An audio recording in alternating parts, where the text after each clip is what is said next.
Hi friends, இன்னைக்கு நம்ம கற்பூரவள்ளி அதாங்க ஓமவல்லி இலைய வச்சு ஒரு சூப்பரான ஹேர் டை ரெடி பண்ண போறோம். இது கம்ப்ளீட் நேச்சுரலானது, எந்தவித சைடு எஃபெக்டும் இருக்காது. இதை நீங்க தொடர்ந்து பயன்படுத்துறப்போ நம்மளோட நரைமுடி, வெள்ளை முடி எல்லாமே கருமையா மாறுறத நீங்களே பாப்பீங்க.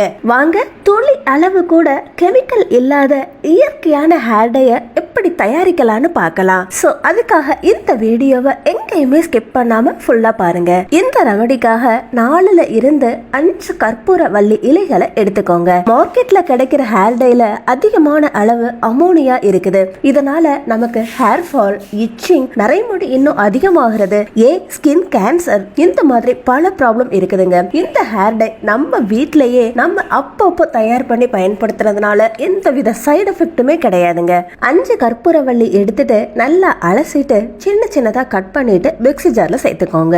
இதோட 5 சின்ன வெங்காயத்தையும் எடுத்துக்கோங்க. இந்த ஹேர் டைய நம்ம வீட்ல இருக்கிற பொருட்களை வச்சுதான் நம்ம தயார் பண்றோம். சோ நமக்கு எந்தவித சைடு எஃபெக்ட்டுமே கிடையாது. சின்ன வெங்காயத்தோட தோலை எடுத்துட்டு இந்த மாதிரி அதையும் மிக்ஸி ஜார்ல சேர்த்துக்கோங்க. உங்க வீட்ல ஃப்ரெஷ்ஷான கற்றாழை இருந்துச்சுன்னா அதை கூட இந்த ரெமடியில நீங்க சேர்த்துக்கலாங்க. இல்லாட்டி நீங்க மார்க்கெட்ல கிடைக்கிற ஜெல்ல கூட பயன்படுத்தலாம். நான் இதுல மார்க்கெட்ல கிடைக்கிற ஆலுவேரா ஜெல்ல ஒரு 2 டேபிள் ஸ்பூன் அளவுக்கு இந்த ரெமடியில சேர்த்திருக்கேங்க. ஒருவேளை உங்களுக்கு சைனஸ் ப்ராப்ளம் இருந்துச்சுன்னா நீங்க கற்றாழைய ஸ்கிப் பண்ணிருங்க. இதுல தண்ணிய துளி அளவு கூட சேர்க்காம நைஸ் பேஸ்டா பண்ணிக்கோங்க.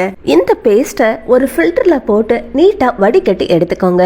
ஏன்னா பிசுறு பிசுறா இருந்தா நம்ம முடியில அப்ளை பண்றப்போ நல்லா இருக்காது இல்லையா? சோ நீட்டா வடிகட்டினதுக்கு அப்புறமா தான் பயன்படுத்தணும். அடுத்ததா ஸ்டவ் ஆன் பண்ணி ஒரு இரும்பு கடாயை வச்சுக்கோங்க. அதுல 1 டேபிள் ஸ்பூன் அளவுக்கு நெல்லிக்காய் பொடி, அதாங்க ஆம்லா பவுடரை சேர்த்துக்கோங்க. அடுத்ததா 1 டேபிள் ஸ்பூன் அளவுக்கு மருதாணி பவுடர், அதாவது ஹென்னா பவுடர். இந்த ரெண்டையுமே தலா சமமான அளவுல சேர்த்து லோ ஃப்ளேம்ல வச்சு வறுக்கணுங்க. இத ஃப்ரை பண்ணி லைட் பிரவுன் கலர்ல வந்ததுக்கு அப்புறமா நம்ம இப்ப ஃபில்டர் பண்ணி வச்சிருக்கோம் இல்லையா, இந்த ஜூஸையும் இதுல சேர்த்துக்கோங்க. பாருங்க, நல்லா நம்மளோட ரெமடி கொதிக்க ஆரம்பிக்குது. இந்த ரெமடிக்காக நம்ம இரும்பு கடாயை மட்டும் தாங்க பயன்படுத்தணும். இந்த பேஸ்ட் கொஞ்சமா திக்காகிற வரைக்கும் நல்லா பாயில் பண்ணுங்க. ஏன்னா அப்பதான் நம்மளோட ஹேர்ல அப்ளை பண்றதுக்கு சரியா இருக்கும். இப்ப பாருங்க எந்த அளவுக்கு நல்ல பிளாக் கலர்ல மாறி இருக்குன்னு. இந்த ஹேர் டைல எந்த கெமிக்கலுமே கிடையாதுங்க. அதே மாதிரி இந்த ஹேர் டை அப்ளை பண்றப்போ ஆயிலி ஹேர்ல நீங்க அப்ளை பண்ண வேண்டாம், நார்மல் ஹேர்ல அப்ளை பண்ணுங்க. இந்த ஹேர் டைய நம்ம முடியோட வேர் கால்கள்ல படுற மாதிரி நல்லா உங்களோட நுனி விரலை வச்சு அப்ளை பண்ணி மசாஜ் பண்ணுங்க. இதை அப்ளை பண்ணிட்டு ஒரு 1 ஹவருக்கு அப்படியே விட்டுருங்க.